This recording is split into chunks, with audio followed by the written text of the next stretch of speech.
안녕하세요 여러분. 2026년 들어 금과 은 가격이 정말 폭락했죠? 사상 최고점 찍고 나서 불과 몇 주 만에 1030% 가까이 빠졌어요. 도대체 무슨 일이 있었던 걸까? 많은 분들이 궁금해하실 텐데요. 오늘은 객관적인 데이터와 팩트만 가지고 이 폭락의 진짜 원인 4가지를 분석하고 앞으로 어떻게 될지 전망까지 깔끔하게 정리해 드릴게요.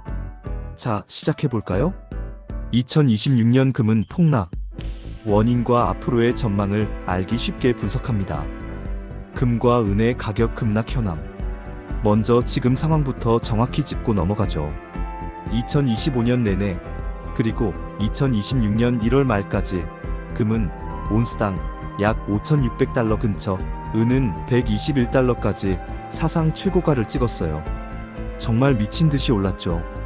그런데 갑자기 1월 말 2월 초에 대폭락이 왔습니다. 금은 15%대 하락, 은은 하루에 30% 가까이 빠진 적도 있었어요.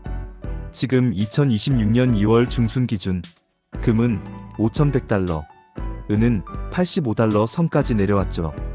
보시다시피 2025-2026초 급등 구간 후에 직선으로 내려오는 모양새예요. 이건 단순한 조정이 아니라 폭락 수준입니다. 폭락의 원인 첫 번째, 연준의 정책 기대 변화. 가장 큰 트리거는 바로 미국 연준 패드의 정책 기대의 급변입니다. 2026년 1월 30일 트럼프 대통령이 차기 연준 의장 후보로 케빈 워시를 지명했어요.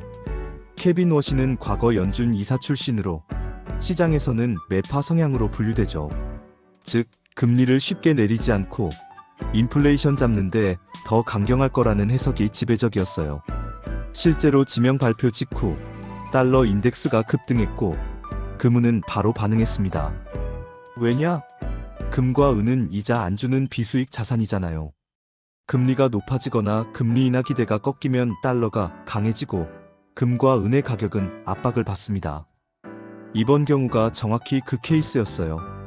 두 번째는 순수하게 기술적 시장 메커니즘입니다.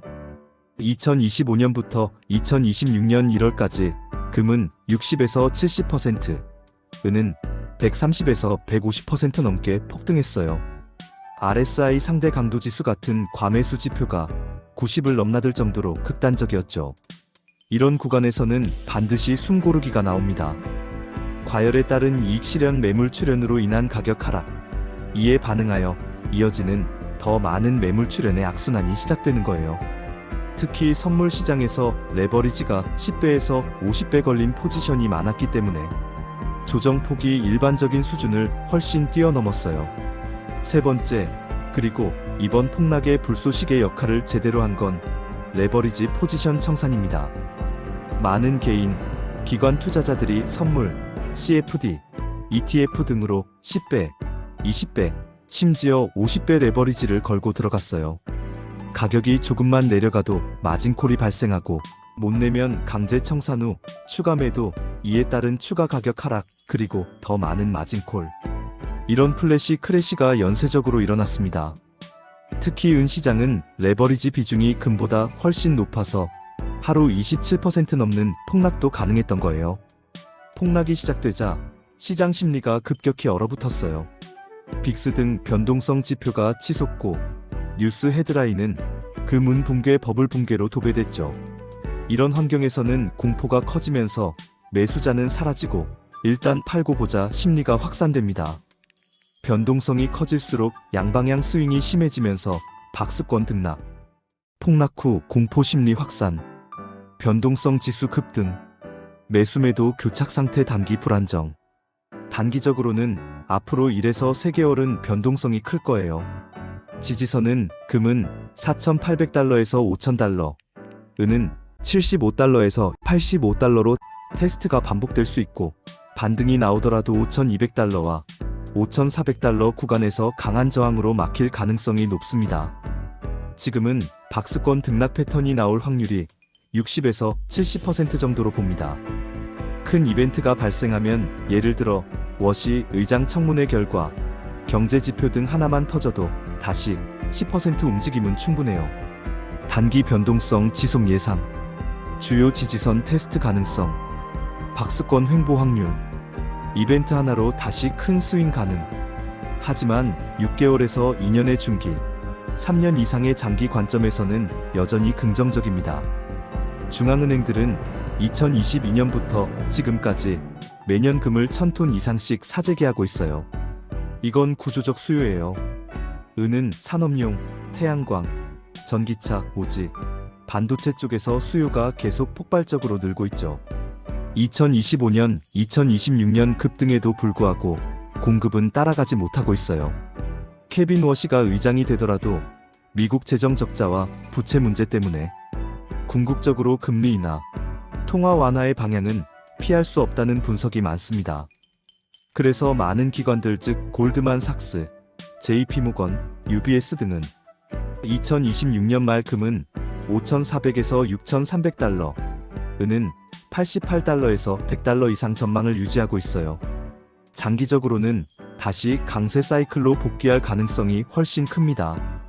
중기 중앙은행 금 매입 지속, 은 산업 수요 폭발적 증가, 장기 구조적 강세 요인 여전. 기관 전망 2026 말 금 달러 4,600, 300은 달러 88,100. 단기 이벤트 무시 펀더멘털 견조. 자, 오늘 정리 한번 해볼게요.